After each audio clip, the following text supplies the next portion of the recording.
Hello everyone, welcome to our tab. My name is Niharika Walia Bhatnagar और मैं आपके साथ में हूँ for the topic of 10 minute series. और 10 मिनट सीरीज में आज हम कवर करने वाले हैं आर्बिट्रेज प्राइसिंग थ्योरी। पेपर में पूछा गया टॉपिक है, इनफैक्ट बुक में दिया हुआ जो क्वेश्चन है मैं आज इस क्लास में वही कवर करने वाली हूँ, तो प्लीज इस सेशन में एंड तक बने रहिएगा।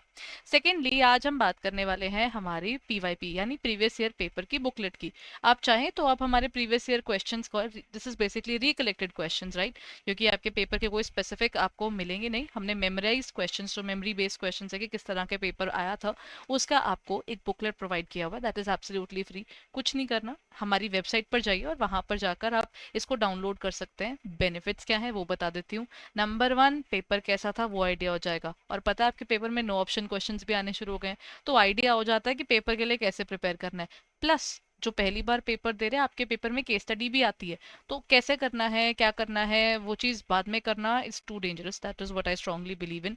बाकी अपनी अपनी श्रद्धा है, कोशिश कीजिए कि आप जब पढ़ रहे हैं एक बार प्रीवियस ईयर क्वेश्चंस को जरूर देखिए, ताकि ना आइडिया हो जाए इस पेपर के लिए पढ़ना कैसे। This is which is super super important. चलिए, let's begin with the session today. आज हम बात कर रहे हैं आर्बिट्रेज प्राइसिंग थ्योरी की। आर्बिट्रेज प्राइसिंग थ्योरी, सी वैसे तो आर्बिट्रेज का अगर मतलब बताओ ना, ये होता है कि कोई चीज़ सेंट्रलाइज नहीं चल रही है। मुझे पता है मार्केट ए में चीज़ मुझे सस्ती मिलती है, मार्केट बी में महंगी बिकती है, तो मैं मार्केट ए से वो सस्ती खरीद कर मार्केट बी में महंगी बेच दूंगी। This is just having that particular benefit of not having a centralized or synced market. The markets which are definitely not synced enough, what I can do is I can just make a speculation out of it. That is how we deal with arbitrage. But arbitrage pricing theory क्या है? ये ना सी A P M method है। अब हमने last class में किया था, आई होप आपने पिछला सेशन देखा है, जिससे मैंने आपको सी ए पी एम मॉडल बताया था, कैपिटल एसेट प्राइसिंग मॉडल। अब कैपिटल एसेट प्राइसिंग मॉडल एक ही फैक्टर को उठाता था, आर्बिट्रेज प्राइसिंग मॉडल कहता है कहाँ मार्केट के अंदर सिर्फ आपकी सिक्योरिटी की बात थोड़ी है, मार्केट की चीजें भी तो आती हैं, बहुत से और फैक्टर्स हैं जो आपकी ऑर्गेनाइजेशन को, आपकी प्राइसिंग को इफेक्ट करते हैं। जो जो इफेक्ट करते हैं, क्या आपने उन फैक्टर्स को कंसिडर किया? एपीटी यानी आर्बिट्रेज प्राइसिंग थ्योरी कहती है कि हम तो एडवांटेज लेंगे, किसी भी तरह के आर्बिट्रेज की अपॉर्चुनिटी जो हमको मिलती है, या डेरिवेटिव में या मार्केट में कहीं पर भी मिलती है, मिल तो रही है ना, उसका फायदा उठाया जाए। The first part is linear relationship in APT. वो कहता है फैक्टर्स आइडेंटिफाई कीजिए मैक्रो लेवल पर, not micro. Micro is individual level पर जाना, and macro is at the economical level पर उतरना।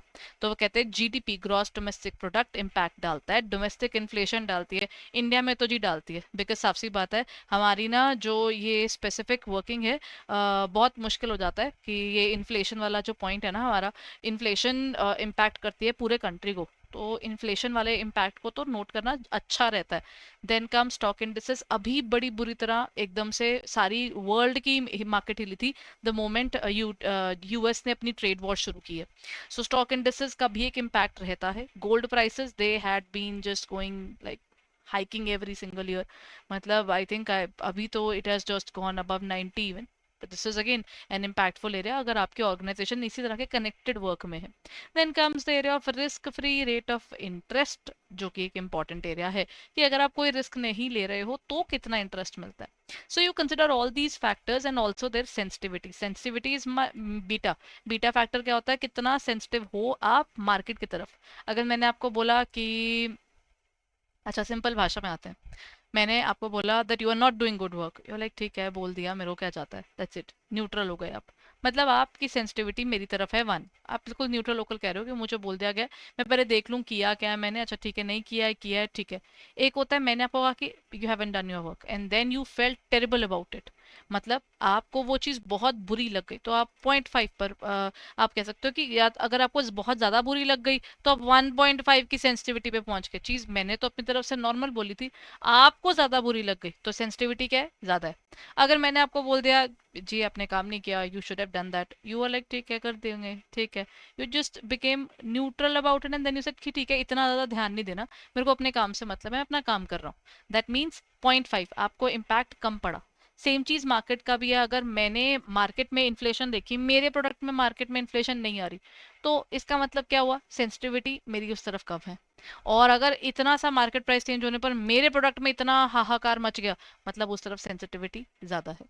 Then determine risk premium. Again, risk is another important factor. Risk free अलग पता होता है, risk का प्रीमियम अलग होता है। And then comes expected returns. कितना आपको expected return वहां से आती हुई दिख रही है, वो आपको उसमें बेसिकली निकालनी है, ओवरऑल रिटर्न्स। उसको निकालने के फैक्टर्स क्या है, आप डिफरेंट डिफरेंट फैक्टर्स को इंक्लूड करते चले। ये बुक का क्वेश्चन है, एग्जाम्पल में दिया हुआ है, एक नहीं दो नहीं चार फैक्टर्स को इंक्लूड किया इन्होंने। और क्वेश्चन कहता है देखो जीडीपी का फैक्टर हम दे रहे हैं, बीटा उसका 0.6 है और रिस्क प्रीमियम 4% है, मतलब जस्ट जब मार्केट में रिस्क लेते हैं तो आपको 4% एक्स्ट्रा मिलेगा, इन्फ्लेशन में एक्स्ट्रा मिलेगा 2%, बीटा आपका 0.8 है, गोल्ड प्राइसेस में 0.7 नेगेटिव है और रिस्क प्रीमियम 5% है, सेंसेक्स में बीटा आपका 1.3 है, रिस्क प्रीमियम 9% और रिस्क फ्री रेट आपका सिर्फ 3% है। नाउ कम्स बिना रिस्क के 3% पर है और ये उनके सबके फैक्टर्स हैं। सीएपीएम मॉडल का भाई है, यानी आपको क्या करना है, कुछ नहीं करना, आप पहले लीजिए आपका रिस्क फ्री रेट, उसमें हर एक के बीटा से हर एक का रिस्क प्रीमियम मल्टीप्लाई कर दीजिए। That is how you will get the overall आपका एपीटी मॉडल के अंदर आपकी रिटर्न कितनी है। कुछ नहीं करना, 3% लिखा into 0.6 into 4, 0.8 into 2, minus 0.7 into 5, 1.3 into 9। याद रखिएगा किसी की नेगेटिव भी हो सकती है कि उस पर कुछ भी हो रहा है, उसका आप पर इम्पैक्ट कम पड़ रहा है, तो ये 0.7 भी हो सकता है।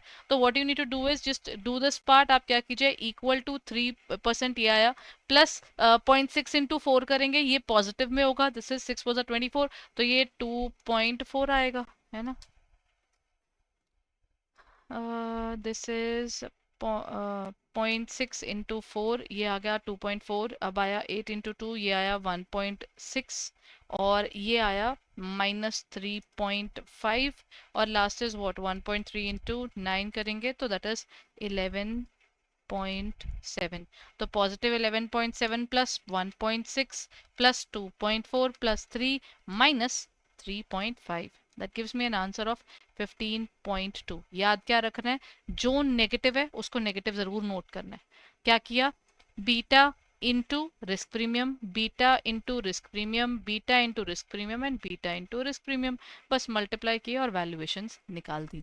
इसे हम कहते हैं आर्बिट्रेज प्राइसिंग थ्योरी और ये पेपर में आई हुई है, फ्री के नंबर है अगर आपने इसको अच्छे से किया हुआ है। So when you are preparing ऐसे क्वेश्चंस को ध्यान से कीजिएगा। Okay everyone, that's it for the day.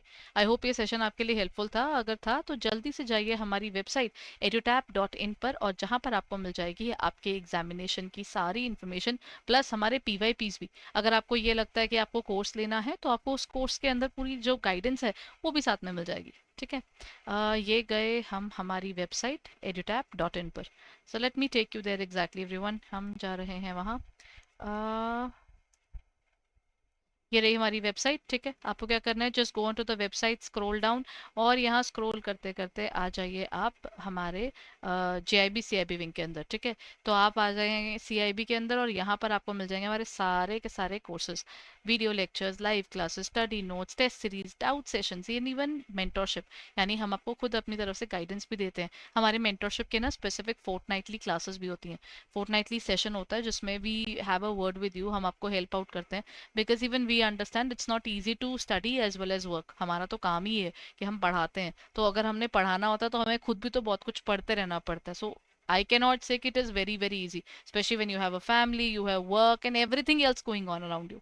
So we respect that part. तो आपको अगर लगता है कि आप हमारे कोर्सेज को देखना चाहेंगे तो कंप्लीट कोर्स है, master course is also there, so you can just go and check it out on our website and our app. But याद रखिएगा आप उस पर कोड जरूर लगाइएगा ताकि आपको रिक्वायर्ड डिस्काउंट मिल सके। चलिए, that's it for the day everyone, thank you so much, have a nice day.